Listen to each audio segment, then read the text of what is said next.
असां जीअं graph lines खे ॾिसणु शुरू था कयूं त असांखे महसूसु थिए थो त इन्हनि में कुझु फ़र्क़ु आहिनि। जीअं हाणे हे गुलाबी लकीर आहे, इहा वधीक उभी आहे, वधीक स्टीप आहे इन नीरी लाइन खां। ऐं इहो जेको उभो हुजण जो तसवुरु आहे, यानी कहिड़ी जेका लकीर आहे उहा केतिरो जल्दी अॻिते वधे या घटे थी, ऐं केतिरी वधीक उभी आहे। मिसाली तौर ते त असां वटि हिकिड़ो नंबर हुजणु खपे जेको असांखे ॿुधाए सघे त कहिड़ी लकीर केतिरो जल्दी अॻिते वधी रही आहे या केतिरो जल्दी घटी रही आहे, या उहा केतिरी उभी आहे, ऐं उन जे अंदरि जेका स्टीपनेस आहे यानी उभो हुजण जी जेका ख़ासियत आहे उहा केतिरी घणी आहे ऐं केतिरी घटि आहे, यानी स्टीपनेस खे मय्यर करण जो को न को नंबर हुजे। इन खे सोचण जो हिकु तरीक़ो इहो बि आहे त का बि लकीर उफ़ूकी तरफ़ केतिरो वधी रही आहे उमूदी तरफ़ खां, यानी वर्टिकल डायरेक्शन खां हॉरिजॉन्टल डायरेक्शन में केतिरो जल्दी वधी रही आहे। अचो त इन खे अंग्रेज़ीअ में लिखूं था त असां इहो ॾिसूं पिया त जेतिरो उहा वर्टिकल डायरेक्शन में वधे थी, यानी इंक्रीज़ इन वर्टिकल डायरेक्शन जेको आहे उन खे असां डिवाइड कंदासीं इंक्रीज़ इन हॉरिजॉन्टल डायरेक्शन सां, यानी उहा जेका उफ़ूकी तरफ़ आहे, जेको वर्टिकल तरफ़ आहे, उन में केतिरो वधी रही आहे मुक़ाबले में उहा हॉरिजॉन्टल डायरेक्शन यानी उमूदी तरफ़ केतिरो वधी रही आहे। हाणे इहो असांखे उभो हुजण जी ख़ासियत कीअं सम्झाईंदो? अचो त हिन गुलाबी लकीर ते वापसि था अचूं, ऐं हिन गुलाबी लकीर में असां को हिकिड़ो अहिड़ो नुक़्तो खणूं था जंहिंमें असांखे शयूं सम्झणु आसान हुजनि, त असां हिते नुक़्तो था ठाहियूं -8 वटि। हाणे ॾिसो त मां हिकु नुक़्तो यानी हिकु पॉइंट हॉरिजेंटली अॻिते हलां थो, ऐं साॻी जॻह ते जेका असांजी लकीर आहे उहा हिकु नुक़्ते न पर ॿ नुक़्ता अॻिते हली आहे वर्टिकली, यानी असां हिकु नुक़्तो हॉरिजॉन्टल में वधियासीं त ॿ नुक़्ता वर्टिकल में वधिया, त यानी इंक्रीज़ इन वर्टिकल जेको आहे उहो घणो आयो, उहो असां वटि आयो 2, ऐं हॉरिजॉन्टल में इंक्रीज़ आयो 1। छा अगरि असां हॉरिजॉन्टल डायरेक्शन में वधीक अॻिते वधूं त छा इहो साॻियो ई एतिरो ई वधंदो? त अचो हाणे वरी वधी था ॾिसूं हॉरिजॉन्टल डायरेक्शन में, असां हिते साॻी पॉइंट खां अॻिते था वधूं, पर हिकु न, पर हाणे असां 3 क़दम अॻिते था वधूं, त 1 2 ऐं 3 पॉइंट अॻिते था वधूं, ऐं हाणे ॾिसूं त वर्टिकल लाइन में केतिरो इंक्रीज़ आयो आहे। त हाणे ॾिसूं असां वटि त इन साॻी पॉइंट ते असां वटि 1 2 3 4 5 ऐं 6 पॉइंट इंक्रीज़ थियो आहे वर्टिकली, यानी वर्टिकल में जेको असांजो डिस्टेंस आहे उहो 6 वधियो आहे। त असां लिखी सघूं था जेको इंक्रीज़ इन हॉरिजॉन्टल आहे उहो 3 हुयो जेको असां वधायोसीं, ऐं उन खां पोइ वर्टिकल में असांजो वधियो हुयो 6। त इहो 2/1 बराबरि आहे 6/3 जे। अगरि असां 3 जो खोड़ो हणंदासीं त असां वटि 2/1 ई थी वेंदो, ऐं इहे ॿई पाण में बराबरि आहिनि। अच्छा, अगरि असां को बि पॉइंट इन लाइन में खणूं, इन सां फ़र्क़ु नथो पए त असां कहिड़ो पॉइंट खणूं था। अगरि असां कंहिं बि डायरेक्शन में जेतिरो बि अॻिते वधंदासीं, यानी हॉरिजॉन्टली अॻिते वधंदासीं, त जेको उभो पासो आहे, जेको वर्टिकल पासो आहे, उन में उनजो ॿीणो वधंदो।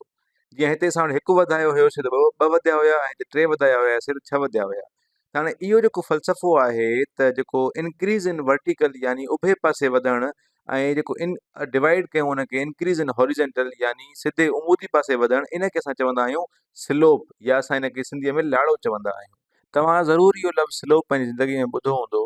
हाणे स्लोप जेको आहे या जेको लाड़ो आहे कंहिं बि लकीर जो, उहो असांखे इहो ॿुधाईंदो आहे त उहा लकीर केतिरी उभी आहे यानी केतिरी स्टीप आहे, ऐं उनजी स्टीपनेस खे कैलकुलेट करण जे लाइ असां स्लोप जो इस्तेमालु कंदा आहियूं। ऐं उहो स्लोप बराबरि हूंदो आहे त increase in vertical divided by increase in horizontal. जीअं हिते असां वटि 2/1 हुयो ऐं 6/3 जेको बराबरि आहे 2 जे, यानी जेका असांजी जेका इहा गुलाबी लकीर आहे उनजो जेको स्लोप आहे उहो असां वटि 2 आहे। त मां हिते लिखी छॾियां थो, जेका असां वटि इहा लकीर आहे, इहा गुलाबी रंग जी, इन जो जेको स्लोप आहे उहो 2 जे बराबरि आहे। इन 2 जो मतिलबु इहो आहे त असां जेतिरो बि हॉरिजॉन्टल में वधंदासीं, असां वटि वर्टिकल में उनजे ॿीणे ते वधंदो, त इन करे इहो 2 अंग निकितो आहे। अच्छा, हिते असां वटि हिकिड़ी ॿी लकीर बि आहे जेका नीरी लकीर आहे। हाणे इन जो स्लोप छा आहे, अचो त इहो मालूम करे ॾिसूं।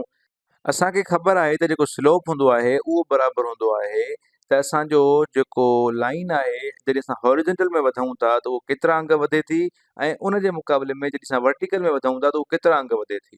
त असां वटि जेको स्लोप हूंदो आहे उहो बराबरि हूंदो आहे चेंज इन वर्टिकल। हाणे हिते वर्टिकल जेको आहे असां वटि वाए आहे, छाकाणि त वाए असां वर्टिकल वारी लाइन खे शो कयो आहे, ऐं असां उनखे वंड कंदा आहियूं चेंज इन एक्स सां, यानी हॉरिजॉन्टल में केतिरो वधी रहियो आहे, ऐं हिते हॉरिजॉन्टल लाइन असां वटि एक्स आहे। अच्छा, हाणे इहा जेका निशानी आहे असां वटि, इन निशानी खे असां चवंदा आहियूं डेल्टा। त हिते मां लिखी छॾियां थो इनखे डेल्टा। अच्छा, इहा जेका डेल्टा निशानी आहे इहा असांखे ॿुधाईंदी आहे चेंज जे बारे में, ऐं हेठि बि असां वटि साॻी निशानी लॻल आहे, त असां इन लाइ बि लिखी छॾियूं था त इहा डेल्टा आहे।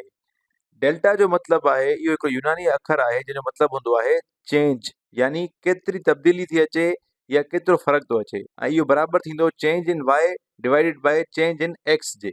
इहा निशानी इन शइ जे बारे में असांखे ॿुधाए रहियूं आहिनि। हाणे अचो त वापसि पंहिंजी हुन नीरी लकीर ते था अचूं त असां वटि जेका नीरी लकीर आहे उनजो स्लोप छा आहे। अच्छा, स्लोप लिखण खां पहिरियां असां ईअं था कयूं त असां कोई बि हिकिड़ो नुक़्तो था खणूं इन नीरी लकीर ते, ऐं उन में असां हॉरिजेंटली अॻिते था वधी ॾिसूं त वर्टिकली केतिरो इंक्रीज़ थो अचे अचो ॾिसूं। त असां अगरि 1 ऐं 2 नुक़्ता अॻिते वधूं, यानी चेंज इन एक्स जेको हुजे असांजो +2 हुजे, त असां वटि चेंज इन वाए केतिरो थो अचे ॾिसो। असां 2 नुक़्ता अॻिते वधियासीं त असां वटि वाए में 1 ऐं 2 जो इंक्रीज़ आयो, यानी असां वटि जेको वाए में इंक्रीज़ आयो उहो बि 2 ई आयो, ऐं डेल्टा वाए असां वटि 2 जे बराबरि थी। हाणे असां वापसि पंहिंजो स्लोप जो फार्मूलो था लिखूं। असां वटि स्लोप जो फार्मूलो आहे delta Y upon delta x. हाणे हिते डेल्टा वाए असां वटि आई 2 ऐं डेल्टा एक्स बि असां वटि 2 आई, त असां वटि फार्मूलो थी वियो 2/2 जेको बराबरि थींदो 1 जे। त मतिलबु असांजी जेका नीरी लकीर आहे उनजो स्लोप निकितो 1। इन जो मतिलबु इहो आहे त असां जेतिरो एक्स में अॻिते वधंदासीं असां ओतिरो ई वाए में वधंदासीं। जीअं हिते असां 1 वधूं था त वरी ॿियो 1 वधे थो, वरी 1 वधूं था त वरी ॿियो 1 वधे थो, यानी जेतिरो असां एक्स में अॻिते था वञूं, हॉरिजेंटल में अॻिते था वञूं, ओतिरो ई वर्टिकल में अॻिते था वञूं। जीअं हाणे हिते मां 3 नुक़्ता अॻिते वियुमि त वाए में बि 3 नुक़्ता अॻिते विया। ऐं असां हिनखे उबते तरीक़े सां बि करे सघूं था। अगरि असां 1 घटायूं त असां वटि वाए में बि 1 घटिजंदो, ऐं अगरि असां 2 घटायूं एक्स में त असां वटि वाए में बि 2 घटिजी वेंदा। त स्लोप छाकाणि त 1 आहे, ऐं इहो तव्हां मैथ जे ज़रिए बि इन शइ खे ॾिसी सघो था ऐं साबित करे सघो था। हाणे ॾिसो त असां वटि जेको डिक्रीज़ आयो एक्स में उहो हुयो 2, ऐं वाए में जेको असां वटि डिक्रीज़ आयो उहो बि हुयो 2, यानी -2 डिक्रीज़ कयोसीं हॉरिजेंटली त असां वटि वर्टिकली -2 डिक्रीज़ थियो। ऐं अगरि असां हिनखे सॉल्व कयूं त -2 डिवाइड बाय -2 असां वटि 1 बचंदो, ऐं उहो 1 असांजो स्लोप आहे।